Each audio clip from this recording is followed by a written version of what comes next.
Ignition and liftoff of the space shuttle, returning to the space station, paving the way for future missions beyond. Of somebody that went to school and got their, degree from certain universities that we have in America, could have sat down with Billy and not exposed, but revealed the number of leaks in his arguments, how many people would be able to do something like that? Somebody that studied theology.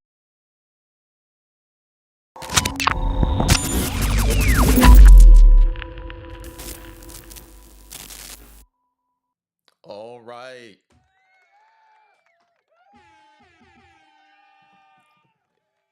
Hey. No, the applause. Y'all cannot keep a good apologist down. I am determined to do this live stream this evening, and I'm back. She says, now I can hear. Oh, it's all about you, Sheila. If you're happy, then we're all happy. How about that? Good day. Blessings, everyone. All right. Yes, let's try it again. We're back. Now, do-over. Let's rewind. So, we are going to be watching a clip from the PBD podcast where Wes Huff was being interviewed by Patrick. And there's a section there I just want to cover about, I believe, some fatal flaws in the way that Billy Carson just adjudicates matters. So I wanted to spend time looking at that clip. There's so much they covered, and I'll probably likely do some follow-up. I got like a list of follow-up items in regards to some things that have been spoken about, even on that Joe Rogan interview. There's some things I still need to follow up on, okay? But bear with me. It's been a long day, folks. So just bear with me. And man, who's trying to call me now? I don't know who's trying to call me, but they don't have to go to voicemail. Man, who's trying to call me now? But anyway, we'll go ahead and pull up the video. We'll get started. Okay. All right. So here we go. Context is going to be about that, how the video, the initial debate, and what kind of transpired. They're kind of going towards the end of that part of the discussion. So you're going to hear a little of that. And they're going to transition to the part that I really care about. Okay. So let's go ahead and listen in. Sheila, put a 1 in the chat if you can hear the audio. I'm focusing on Sheila. Okay. So if you can hear the audio, who is it? You know what? I'm going to do this person because they keep trying to call. I'm just going to turn off my phone. Turn it off. There we go. Can't be disturbed when your phone's off. How about that? So let's go ahead and listen to the video.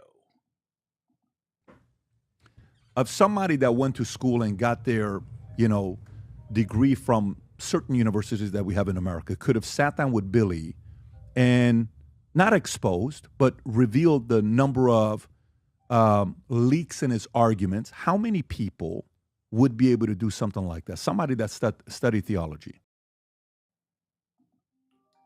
All right, that's the first clip. So I'm gonna go ahead and change that clip out, and we're gonna go to the clip we actually care about. So just bear with me a sec. This clip here. I'm assuming you get the file and you say, I'm going to put it on my channel.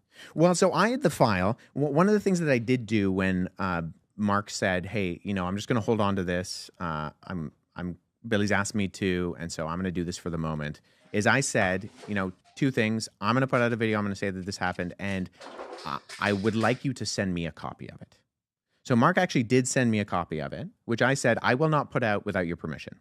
Now, certain things transpired where, it kind of came to light that Mark, because of the complexities of his situation, wasn't going to repost the video, but I decided to repost the video on my end on early December. And you guys spoke, and he said, I'm going to go live with it.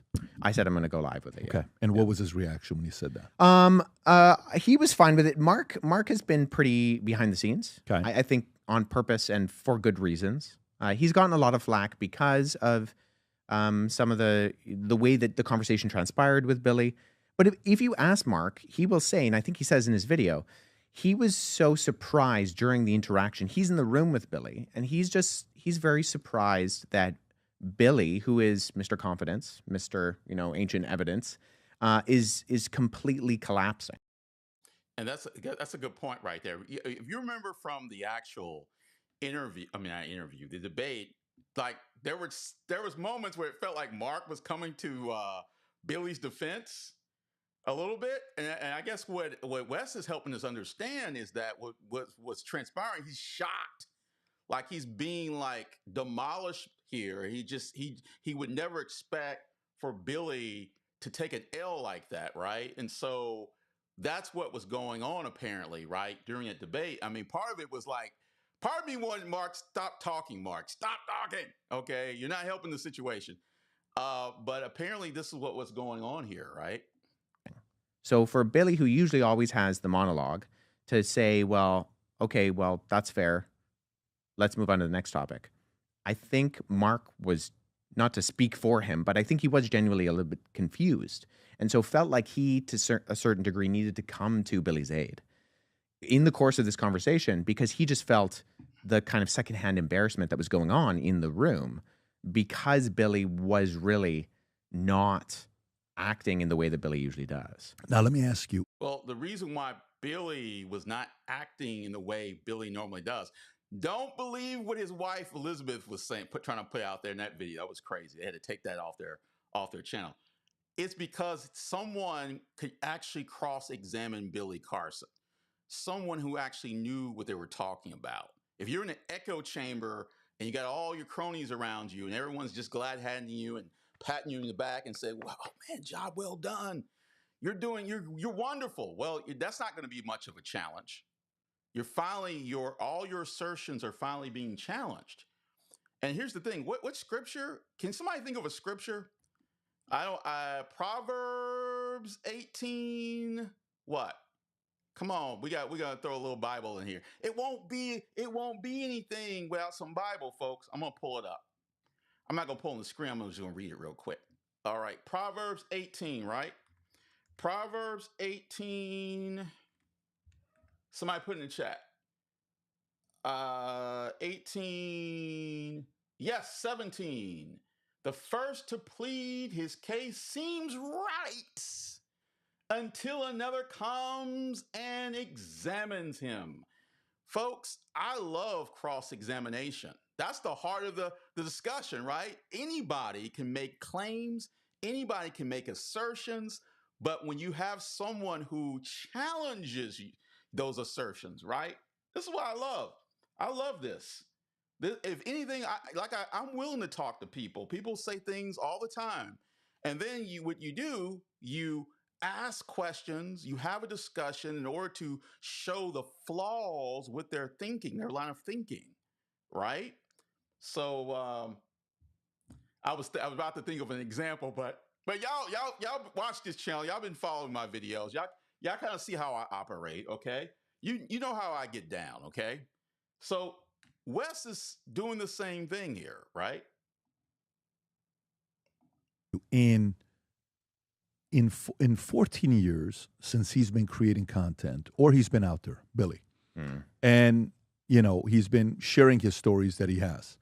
Why do you think this hasn't happened for 14 years? I mean, I think Good question. Why hasn't this happened? Billy's been around for over a decade, right? Over a decade, growing a platform, gaining a following, and it's like, where where's the pushback?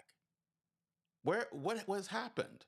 Now Billy is going on and on various platforms saying nobody would ever debate him. No one would ever dare debate him. Well, you got to be careful what you ask for, right? You can strategically put yourself in positions where you're not going to Listen to what Wes saying. You can strategically put yourself where in positions be put on the defense. The thing is with the internet, and I'm sure you know this as well as anybody, Patrick, that like people love sensationalism. And we live in a world where we know a little about a lot, but we don't know a lot about a little. And so, man, I tell you one thing about Wes. He's got some liners. He says, there's a difference between, I got one. He says a difference between competence and confidence. That's Wes right there. Then this one. People know little about a lot, but not a lot about a little. Oh, that was good. That was good, y'all. That was good. That was good. He's quick. I gotta give him credit. He's quick. That was good. So we live in this Wikipedia world, right? You can just hop online. You don't really need to know information. You can kind of, you can shed that out to someone else, right? You can, and someone else being basically the supercomputer in your pocket. And people love sensationalism. People like to hear the crazy story, the conspiracy theory. And he's bringing up a good point. Because many of you guys follow, ladies and gentlemen, follow other content creators like All Things Theology. That's Chris K.W. Williams and April Chapman, Stand True Podcast, Dear Woke Christian, Jason Whitaker. We're all in the same circles, okay? And do you notice something like, let's just use K.W. for example. He does a great job reviewing videos of sensational public speakers. They're not preachers, they're not pastors. They may give themselves that label, but it's always about the sensationalism. And and you're going to hear, I think he's going to, in this clip, going to explain what is at the heart of that. So it's even in the religious world, you have people doing that. They just go from one camp to another. So it's really the same mechanism, the same tactics. You build an echo chamber and anyone questions it. It's like, how dare you? You're speaking against a man of God. Replace the man of God with Billy Carson, right? That's all you have to do. And his antics. For, sometimes I think genuine reasons, some conspiracy theories are true sometimes. But I think when you have people who are saying pretty outrageous things, people like to be entertained. Oh, there it is. People like to be entertained. Not always educated, not always edified, but entertained. You even hear some people that follow Billy, remember that Joe Rogan interview? And you follow that? Even Joe Rogan is like, yeah, that stuff is just wacky, but man, it's entertaining. It's like good to listen to. So there are people who would rather be entertained than informed, than edified, right? This is and then faith refined by fire. I don't think I was saved back then, but I liked the Vinci Code movies. I still took them as entertainment and with a grain of salt, though. There it is. There it is. There it is, right? Hey, Remy. All right, we keep going. But I think he's bringing up a good point here. Good point. And people like the more sensationalistic theory than the mundane one. So, yeah, like expositional preaching through the Bible. No, I need to have an experience. Think about, like, I'll connect this to the series I'm doing. I'm just like shameless plug for the Canon series. By the way, we'll pick that up later this week. More on the Canon series.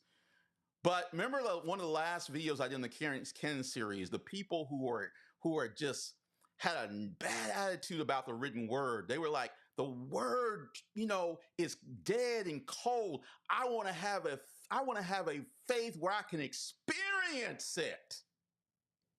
I need an experience, right? And when people say that, you know what I do? I direct them to 2 Peter chapter 1, verse 19 and following, because the apostle Peter talked about an experience, but he directed the people, the audience, to the scriptures. People want to get caught up. Look, I'm going to throw a $100 word. People love the phenomenological. People love the phenomenological, right? That they gotta experience something, or it isn't real, or it doesn't titillate the senses. So many people get caught up. I need to feel something, right? So there we go. Let me keep going. I mean, in one sense, it is sensationalistic that you have this first century itinerant Jewish preacher in the backwaters of Roman occupied Judea who predicts his own death and resurrection and then pulls it off. But I think people are so used to the biblical narrative about the historical Jesus that they want something else. It's the same reason the Da Vinci Code got. Oh, did you hear that? People want something else. I mean, he's throwing those haymakers, okay? Look, people, you talking about, I got Jesus in this Bible. Oh no, what else do you have for me? This is the cultural moment we're in. It's like, what else? You got these scriptures over here. All right, that's good. But what else do you, when the scriptures are not sufficient, when Christ is not sufficient, people are looking for a lot of these things. This gets to one of the things I mentioned in a previous live stream about you have people that say, look, I'm a follower of Jesus Christ, but I also like to imbibe the content of Billy Carson. Why? If you're a follower of Christ, as you claim, what is the appeal for Billy Carson? Because so many, even some professing Christians, Christ is not enough. Christ doesn't fill the cup. They need something else, something more. They need an experience. They need to be dazzled. They want to dabble in the mysterious. This is why, the Apostle Paul talked about in Colossians chapter 2 about, he gave us theology. He gave us high Christology about Jesus Christ, right? In the fullness of deity dwells bodily, is anchored in not being seduced by empty philosophies of man and things like that, because we have the fullness of deity in Christ. We don't need to seek any other quote unquote spiritual experience. We have the fullness of what we need in the person of Christ. And yeah, I see some comments here. Yeah, we gonna be digging. Michelle, you on the mind. You already know where I'm gonna be going in the future. All right, I'm gonna be tackling some stuff in the future. You already know my playbook because you see I threw your comment up here. We're gonna be tackling some things this quarter. Q1 2025. We will be tackling some things. But listen to what Wes is saying. I think he's on the money here. Not so popular, even though there really wasn't anything historical behind the Da Vinci Code. But people like these kind of under the table conversations that are sensationalistic and make you feel like you know something special now. I want secret knowledge. I want secret insight. Yeah, he's bringing it out. He's doing it right here. I mean, calm, concise statements, but I mean, just gems of truth that he's bringing out. All the issues. I mean, we're talking about Billy. We're talking about the debate that he had. But think about, I mean, you guys follow many of us, and what is the common thread among folks that we review, that we talk about on our platforms? The lack of authority of the scriptures, a lack of sufficiency of the scriptures. There's a common theme. There's a common theme where people like, oh, I need something more. I need something more. This is not going to do it. And so I think exposing somebody. Oh my God, Christianity's finally being exposed. That there was another guy in the past that Jesus replicated his story because there was this person that in India and exact same story that did this. So finally, Christians are being exposed. Is that kind of what you're referring to? Or I mean, every Christmas and Easter, it seems that there's some news article about this lost or missing gospel that has this story about Jesus. Well, I remember Da Vinci Code was. There it is, the Vinci Code. They eventually, Dan Brown. We got the Vinci Code shows up. I call it Da Vinci Code theology. Was massive, and even the movie with who was Tom Hanks in Da Vinci Code? Yeah, there was a 1 and a 2, if I'm not mistaken. Right, there was a couple of them. Yeah, and for a person that's not in that world, you can really get caught up in it. Now, have you had a follow up with Billy? Like, did you guys speak? Has he reached out to you directly? No, not to me. Other than his lawyer sending me a cease and desist letter. But was that handwritten or was that typed out? No, that was an actual. Well, at least he paid you respect and he typed it. I guess so. That's a level of respect. You're not getting a handwritten one. Maybe. I mean, I think he eventually did send actual cease and desist letters to Mark. But so that's fair. Man. He has to pay respect to both people, right? So now, if there was a possibility of a part 2, right, with the two of you guys, maybe he had a bad day. Maybe he was sick. Wait a minute. Come on. Flag on the play. Come on. Patrick, come on, man. Come on. Maybe he had a bad day. That bad day didn't change any of the statements he made even on a good day. He was saying the same stuff, okay, on other platforms. But you see the idea, and I even joked with Chris Cato Williams earlier. I was like, man, what do you think the odds are?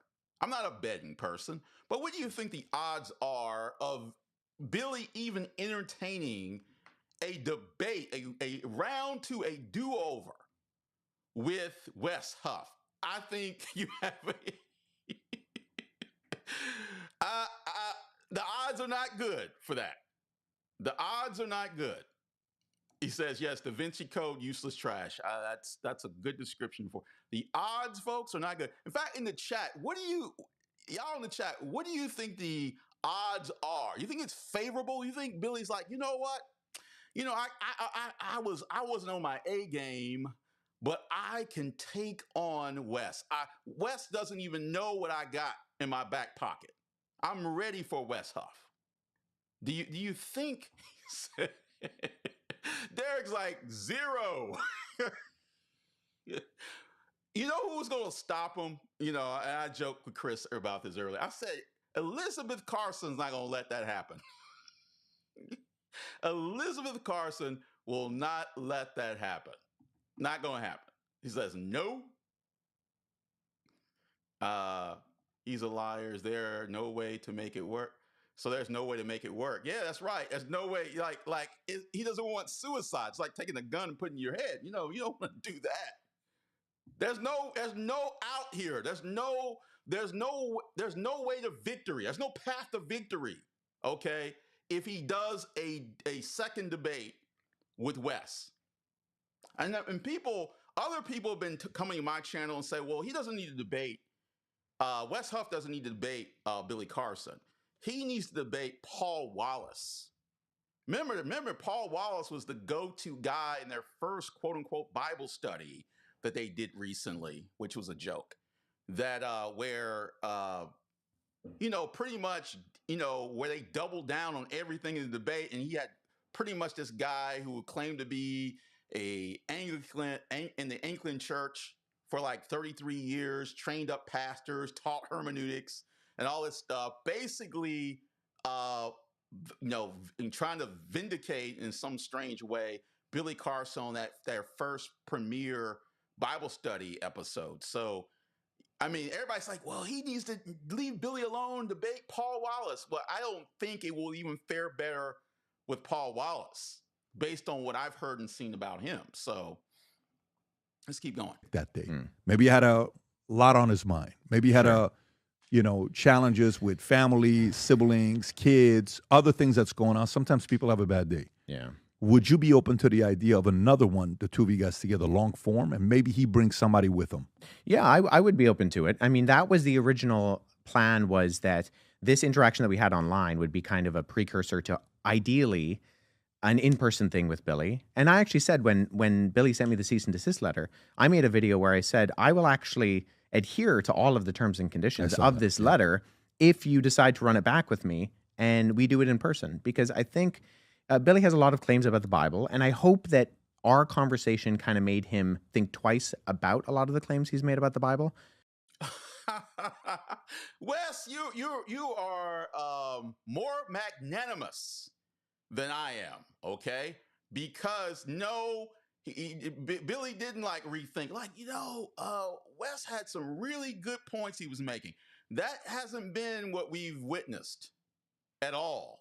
It's been the complete opposite. That quote unquote Bible study they did recently is a definite exhibit of the attitude that Billy Carson has towards their exchange. If anything, it should have humbled him. If anything, if this guy, was focused on the truth, really about to be humble, like, man, I was completely off. I was completely wrong. Man, I was out of pocket. No, that's not the attitude you're getting from Billy at all.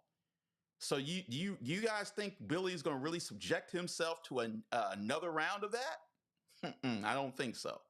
And I mean, it's great that what Patrick is saying. Look, he'll probably set him up. Get him in a hotel, have him set up really nice. I know when April Chapman, she was there. Woo, she was telling me they do things right on the PBD podcast. They don't be messing around. So they'll give you that white glove treatment. So, but all of that, Billy's still not showing up. He's not showing up. Especially the ones that are patently false and can be verified, even with just a quick Google search. That's the problem. A quick Google search. Listen to what Wes is saying, folks, the gravity of the situation here. You don't have to be a scholar to refute Billy Carson. You hear what I said? You don't have to be a scholar. You just need to use some common sense and know how to research and fact check things. You don't need to be, I mean, that's like basic. You don't have to be a scholar to debunk Billy Carson. I mean, you could find in 5 minutes, everything he claimed, you could refute it easily. So, I mean, I think he's making a valid point. So given that type of scholarship, why would you want to subject yourself to more embarrassment? You don't want to do that. But I think there are still things that Billy has said about the history of Christianity, about biblical languages that do need to be corrected, not because I have some sort of vendetta against Billy, but because I want people to know what is true. And that is it. You hear that? So, there were lots of people mad at Wes. Oh, you're attacking Billy. I don't know what exchange these folks have been watching. This guy is the most courteous, the most gracious person, at least in the exchange. I mean, I don't know Wes personally, but based on his interactions that I've seen, I mean, come on, folks. Are you watching the same interactions here? And then he was willing to say, hey, Billy, I'm willing to take my time to show you, give you resources to help you rightly address these matters. Do you think that was well received? Do you think Billy said, oh, thank you, Wes. I really appreciate all that you're trying to do to help me? No, that's not what happened, folks. If you've been following the situation, okay? And as someone who has studied this stuff formally and does, read Hebrew and Greek, and I want people to actually know what the reality of what these things concerning the historical reliability and the truthfulness and the verisimilitude of the Bible actually are. Whoa. I got. That one is not lying. I watched a video of IUIC. And you know how I feel about IUIC, folks. I got videos. I got shorts.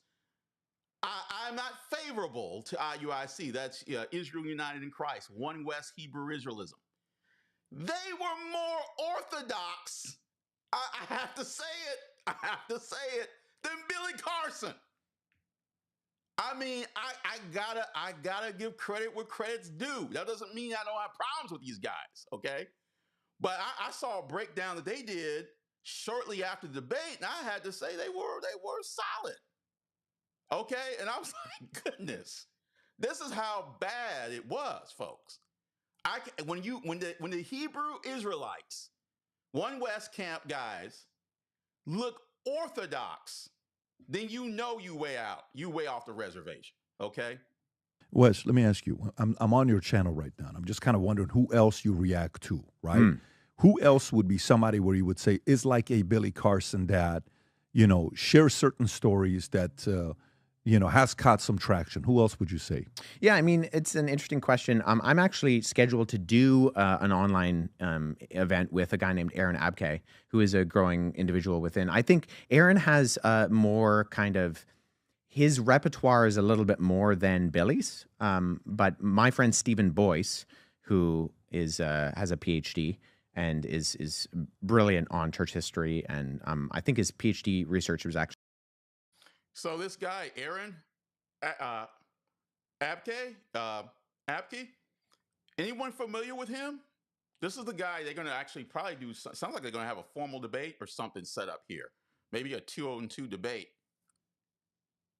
Anyone familiar with him? He's a YouTuber. Look what he says there. He says, all religion is man-made. Oh, he's one of those kind. All right. So this is going to be interesting. So I know recently, Wes, he put up a short video saying, look, I don't have to debate y'all. I'm getting like debate challenge here, debate challenge over here. I am not obligated to debate any of y'all. Okay. I got other obligations. I'm a busy guy. I'm not obligated to debate. He's right. He's not obligated to debate, but that doesn't mean he will not debate. He even said, I'm not a professional debater. That doesn't mean I won't ever debate. So it looks like they have something set up here, right? Oh, look at this. It says, I love Dr. Boyce. Okay. All right. I'm looking forward to this. I wonder what when this is scheduled to take place. Well, that's going to be good. Okay. So the point here, folks, is that it's his prerogative as to who he wants to engage with. He's already said he's willing to do a round 2 with Billy. Looks like he's going to be setting something up here with this Aaron fella. And so let's see what happens. Actually on Gnostic Gospels. Him and I are going to do an interaction with Aaron and another individual as well. But I mean, off the top of my head, no one necessarily comes to mind, but there are, I mean, the internet is kind of a wild, wild west with this stuff and just claims that are made. I mean, I think it's emblematic in this conversation. We live in this world, but we live in a world where social media has kind of designed it where we're so used to claims being thrown out, but claims are not actual evidence. Y'all hear that? Y'all still woke? He said, we're used to claims being thrown out, but claims is not actual evidence. And this is the problem. Like any of us can get on a camera with a microphone and give a lot of assertions. What's the problem? An assertion is not evidence of anything, folks. And this is the problem. I mean, I can get up and make all kinds of assertions about all kinds of things and people just eating it up. Like, come on, where are the critical thinking skills here? And so you can make a claim where you say something and, because it's, in 140 characters, and we're so used to that, we think that that's actually rationale, but that's not rationale. You hear this? This is what I wanted to get to. I wanted to get to this moment in the video. Hear what he's saying, folks? This is how, sadly, a lot of people operate. That's an assertion. An assertion is kind of like the roof of the building. You don't start building the building by the roof. That's the last thing to go on top. The foundation, the walls, everything internal, that's the rationale and the evidence, and then you put the assertion on top. So let me give you another way of saying it. That was the Wes Huff way of saying it. Here's the Rick Caldwell way of saying it. Your assertion is your conclusion. You need premises that support your conclusion, and those premises need to be true, okay? That's the problem. Most people are giving us their conclusion, all right, but not the premises to support the conclusion. There's the problem, folks. There's the problem, right? And so, big problem. How do we solve that? Let's make critical thinking skills great again, folks. We got to make it great. People need to be able to critically think through issues, right? So he's bringing up a big problem, right? Because a lot of what happened, even when I started reviewing some of the engaging some of this content about Billy Carson, I would get people come to the channel and they would just give me their conclusions, all right? They weren't giving me anything to substantiate their conclusions, which means get in line with everybody else. Everyone's doing the same thing, okay? We need to think critically about these things. I think he's bringing up a good point. This was the heart of somebody said, well, it wasn't really a debate. Discussion, interaction, whatever it was, okay? At the heart of it, Wes asked Billy, how do you substantiate your conclusions? That was really what he was asking Billy.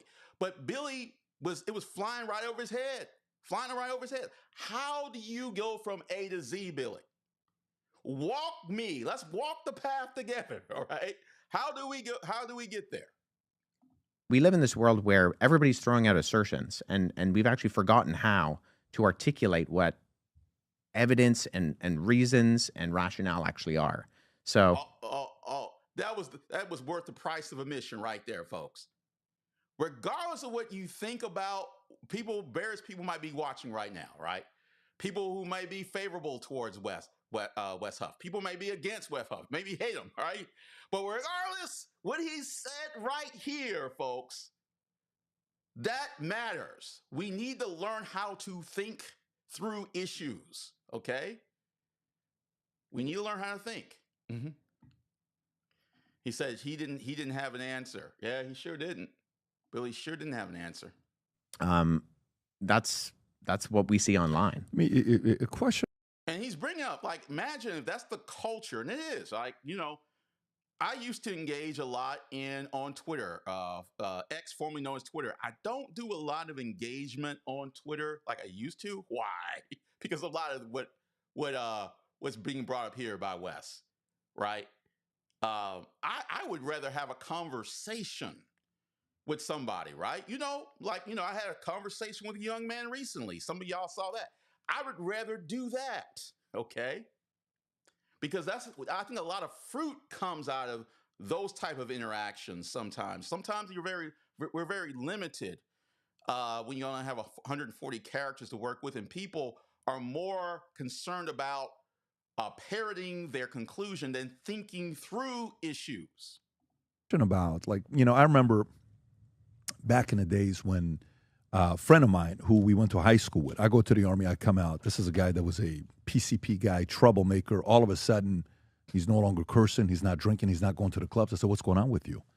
And him and I both had a 1.8 GPA in high school. Both of us troubled teenagers. We were just, we had a hard time. And I went to the military. He went a different route. And he says, Pat, I found Jesus. I said, you found who?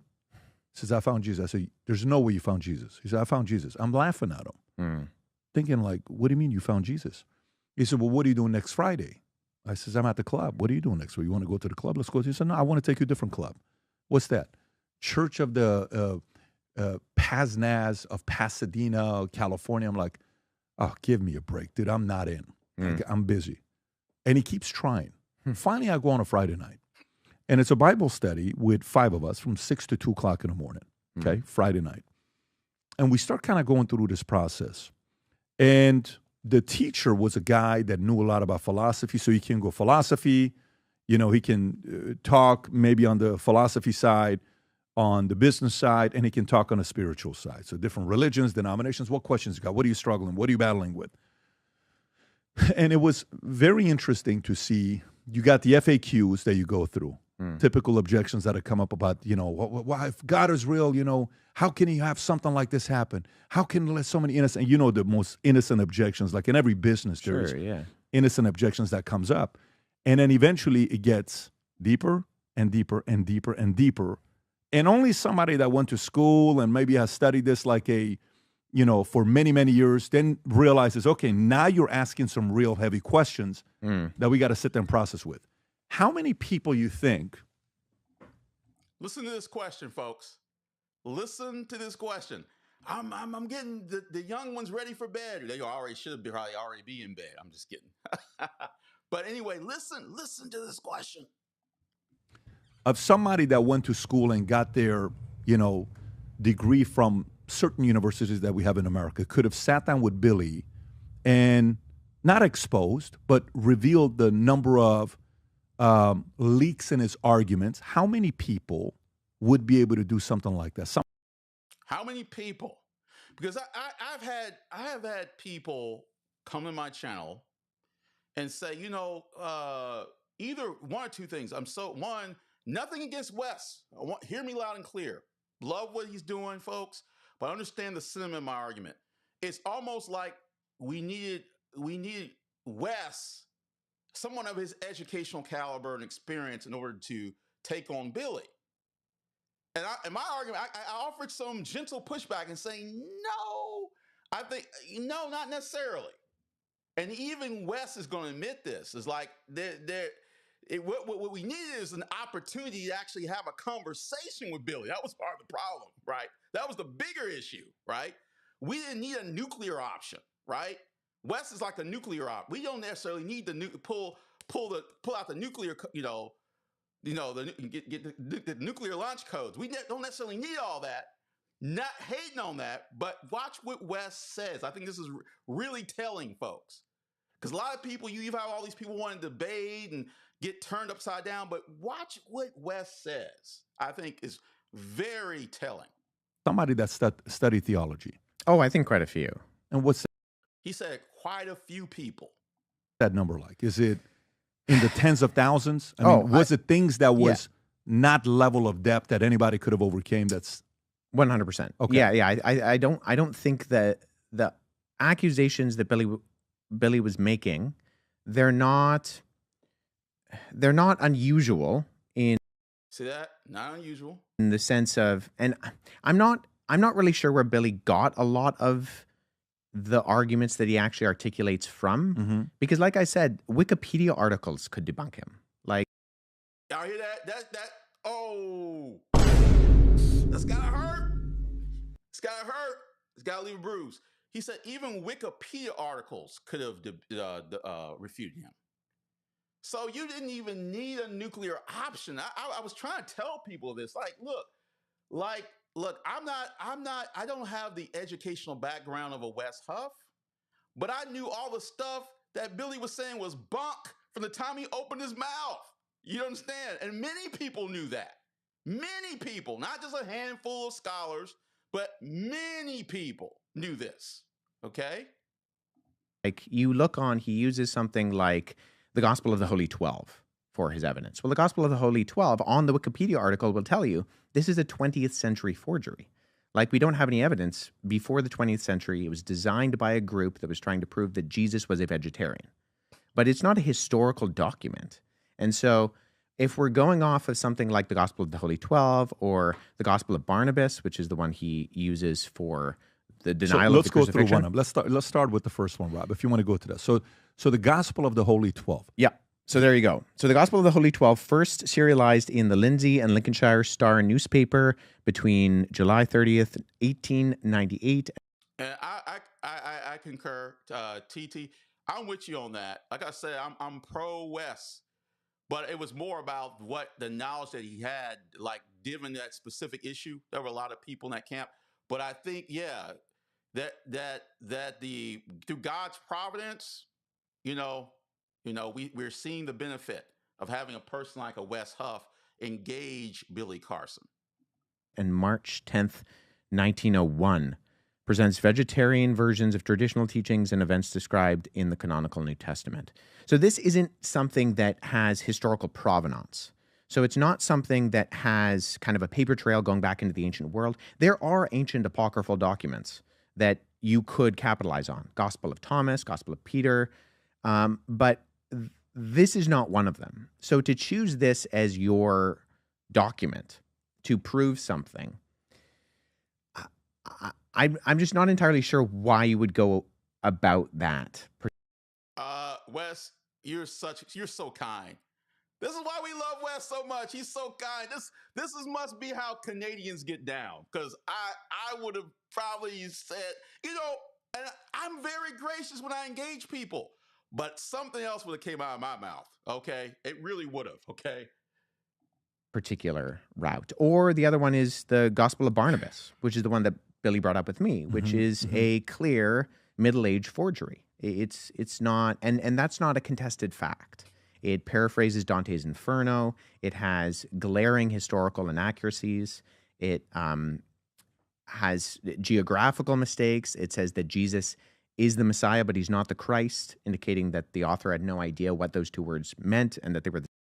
Yeah, I think you bring up a good point here. Mary MM says, I think we tend to ignore people like Billy because he's not saying anything worth your time. But then he gets popular, and then we wonder how he got all these followers. So look, not everybody can deal with everybody, right? And some people like Vocab Malone, he deals with the One West, the Brews and guys like that. You got other people who deal with the comedic science guys and that kind of. So everybody's got their specialty, right? Some people do deal with it, like the New Age and the Christ consciousness and all this silliness. So everybody, but the thing is I don't know if they're talking about in this conversation. No, it was in the Joe Rogan interview. If you recall back in the Joe Rogan interview, which was telling the mindset of the type of audience that Billy has is a very common mindset. So I think there is an issue here. I think there is a gap that needs to be filled. It doesn't have to be filled by everybody to address these things. That's the point I'm trying to make. But there's definitely a need to address these issues. There's definitely a need. There's definitely and for those who are, great, amen. Thanks for taking up the mantle. But there's definitely a need, especially like I said before, when you have people who are quote unquote professing Christians, but at the same time imbibing in the things that Billy Carson teaches, or things that are adjacent to what he's teaching. Like, these things are irreconcilable. You can't be a profess Christ and hold on. And I think it's more of this this kind of eclectic postmodern mindset. I have my truth, you have your truth. A lot of that liberal theological thinking, a lot of that, when you can come to the Bible with a metaphysical interpretation of Scripture. A lot of the things we have covered all kind of are connected at some level to what we see with Billy Carson and his followers. The same words in different languages. So do you actually try to go, when you hear him say these things, let me see where he got these things from? Is that where you go? Are you going and saying, I don't know how he came up to the conclusion of this. Is it this book? Is it this fiction book? Did you go that route yourself, or how do you try to break down his arguments? Yeah, I think it's a both-and situation. I think Billy's unusual in that he has brought forward arguments that I've never seen before. So usually you get kind of the typical arguments that are repeated, and sometimes it's repeated ad nauseum. Accusations of the Council of Nicaea in 325 inventing the books of the Bible as the canon of Scripture. That's the sort of Da Vinci Code-esque argument. Yeah, I hear that all the time. We've covered that as well on this channel. People keep bringing it up. Folks, a little bit of church history will do you well. A little bit of church history will do you well, folks. And you can trace where the paper trail of that goes to, because you can see that Dan Brown in the Da Vinci Code got it from a previous book called Holy Blood and Holy Grail, and Holy Blood and Holy Grail appears to have got it from Voltaire, who used a document called the Synodicon Vetus. So there's actual like links to where, okay, this is a false statement, but where's the false statement coming from? Right. And you can see the dots and connect them. With something like using the Gospel of the Holy 12 or the accusation that Billy uses for the Sinai Bible, Codex Sinaiticus, denying the crucifixion, I think I can come up with a theory as to how he developed that, which is based on a misunderstanding of a textual variant at the end of the Gospel of Mark that is in Codex Vaticanus. Or sorry, not Codex Vaticanus, Codex Sinaiticus.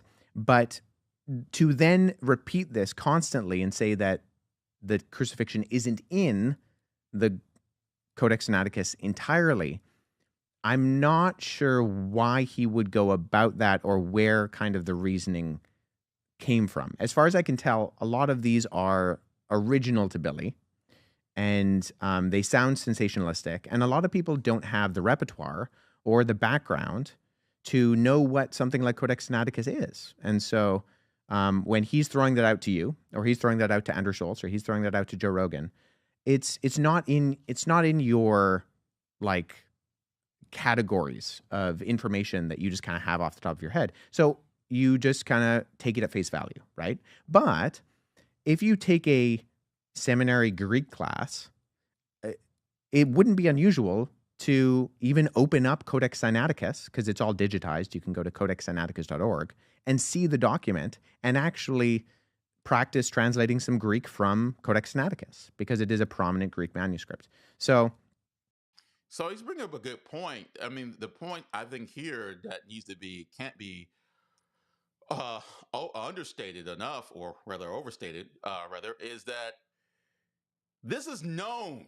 This is like Billy's not bringing something like, wow, we didn't really realize what was going on. Like, there are people in these disciplines that know this stuff, and they know what he's saying is false. That's why he won't actually bring on anybody. It could be a formal debate. It could be a casual conversation. Doesn't matter. He won't bring on anybody that's going to challenge that, because here's the thing. It also speaks to, I think, his followers. I got to say this as well, okay? If you already have an axe to grind with Christianity, right? If you already have an axe to grind already, you just need someone to fill your head to rationalize your disdain towards the Christian faith. Oh, I knew it was all a lie. Did you? Do you? Or is someone just filling your head with stuff? It's just more confirmation bias, right? You already had an issue. All you need is someone to give you rationale to be against the Christian faith, right? That's essentially what is happening, right? Indoctrination by self. Billy is self-deceived. Perhaps. I mean, no, there's no perhaps, humble Clay. There's no perhaps. He is self-deceived. I'll redact the perhaps part. There's no perhaps here at all. And it's not anything we glory in or joke in. It's really tragic, right? But it's definitely self-deception. Scripture talks about that those who are in the business of deceiving are themselves self-deceived. So it's a both and. It's a combination of a few things where you have certain arguments that are repeated, often enough and loud enough online that they kind of, people in their minds, it becomes true. And then you have other arguments that are more novel. And I find Billy's arguments are more novel than they're not. He does kind of throw in the Vatican is behind everything, and the Council of Nicaea and the books of the Bible. And yeah, by the way, the Vatican behind everything. Remember that conversation that any of you watch? I know this is not watching this content and exchanges with Billy for many of you is not doesn't ring at the top of your to-do list of things you're eager to do. But there was an exchange between Paul Wallace and Billy Carson during their first quote unquote Bible study. And Paul Wallace said that the quote unquote gospel of Jesus' wife, that the reason why that scholar at Harvard University changed, kind of did a 180, is because there was pressure from the Roman Catholic Church. Oh, I might deal with that. I have evidence. I know that. Well, that's false, and there's more detail. But this is how these guys operate. It's always a conspiracy. There's always someone behind the curtain, someone pulling the strings, and ooh, we're just trying to make you aware that there's forces at work. There are people doing stuff, right? And so if you already have this conspiracy theorist mindset, I mean, think about it. You take a conspiracy theorist, you take someone that has an axe to grind about the Christian faith, you had somebody that may be watching a little too much Star Trek, right? And I'm not I love Star Trek, okay? But maybe a little too much, all right? And you combine all that together, what do you have? You have a classic Billy Carson follower. And Constantine is another one that kind of everything gets pegged on Constantine for some reason. But there are other things, like a lot of what he talked about with you, that I think are, as far as I can tell, Billy originals. Billy originals. I think so. In as far as meaning nobody else talked about it. It's just his own assumption that I think this is what's going on, or the way that they're formulated. So I think like Muslims have capitalized on the Gospel of Barnabas because the Gospel of Barnabas appears to actually have been influenced by Islam in the Middle Ages and uses some sort of typical. By the way, I mean, we're almost at the end of this clip. You see just a few more seconds left. We'll bring this to an end. But they had a wonderful exchange about Islam and about the textual tradition of the Quran, which I may do a follow-up on. That's just, man, this was actually a really good interview. Really, some really good questions asked by Patrick. And so there may be opportunity to do some follow-up because we're almost at the tail end here. But I'll finish off with this comment from Wes about the Islam. Later Islamic arguments from the Middle Ages and does deny the crucifixion. So it has been capitalized on that way. But the way that it's been used by someone like Billy, I think at minimum it's novel because I haven't seen it in the same way that Billy has articulated it. And did you know how sometimes... All right. That's it, folks. We're at the end of the clip. So I just wanted to highlight, like I said, that section. A lot of great things I could have highlighted in that interview. If you haven't watched it, please go watch the full interview. It was really good. There are some other things, especially when, and I might follow up on this maybe later during the week, but there was something that Wes said about 1 Peter chapter 3. And I've sort of mentioned this on the channel, but the way he brought it up was great. About, that's the kind of the go-to text for apologetics. And because people always ask Wes, or even if they don't have an opportunity to ask him directly, man, you're not arrogant, you're not trying to like beat people down, you're not trying to destroy people or something like that. Like what undergirds that type of thinking? And he goes to 1 Peter chapter 3, and then it starts. But sanctify Christ as Lord in your hearts. Starts with that, folks. Before you give an answer, an apologia, that is the prerequisite. Sanctify Christ as Lord in your hearts. And how does that enter? When you respond with gentleness and reverence. Man, isn't that something? Isn't that something? Yeah, I know. He did bring up. I saw that as well. He said, "I love PBD, but his neutrality on Tate is trying to unify Islam and Christians is wild. I mean, hopefully he's using his influence to bring Tate to repentance, but I don't know." Yeah, and there's more in that exchange because there were some things because part of that discussion, Ivan, they kind of moved over to kind of like the decline of Christianity in the West. And I really do love the way that West engaged that. As far as, yes, there are declines, but there are also some expansions. There's also some growth areas as well. And I do need to do a follow-up on that, right? I don't have time tonight, but that was one area, Ivan, I want to address. Yeah. This is why faith refined by fire, I really would love, like, some of you, if you're familiar like Fearless, right? With Jason Whitlock. He has people on that speak, people like Virgil Walker and others that bring the scriptures and bring biblical clarity to situations. I think PBD needs that on his part of his entourage. He really needs that, because sometimes I hear things, I'm like, man, he really needs a seasoned Bible, theologically minded person that can weigh in on these issues. I know that he's going to pull in a lot of the conservative, right? But it can't just be conservatism absent being rooted in the scriptures. We need both. We need both. So, but yeah, there's a lot more I could say about that. But anyway, my time is short.